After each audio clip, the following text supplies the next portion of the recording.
जय जगन्नाथ सांग मैंने आज थी शनिवार और शनिवार मोर प्रायतः बिना पियाज रसुण ही बनाए कहीं मु पियाज रसुण खाएनि शनिवार से घर लोक समस्त बिना पियाज रसुण ही रोषे कर दिए।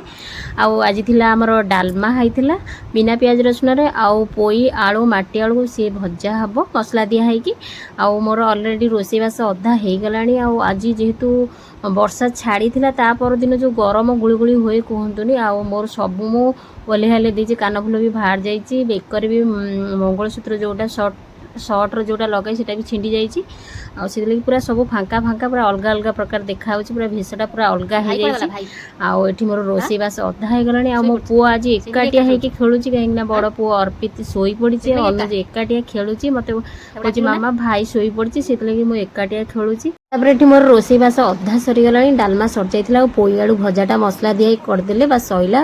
सरजीव आ गरम एवं जो भाया हो देवस्नान पूर्णिमा पाखे आसला से बहुत जोर गुड़गुड़ी आ गरम हो रोषेई सारी केमती फैन को जी रोचे भिडियो भल लगे लाइक करदे।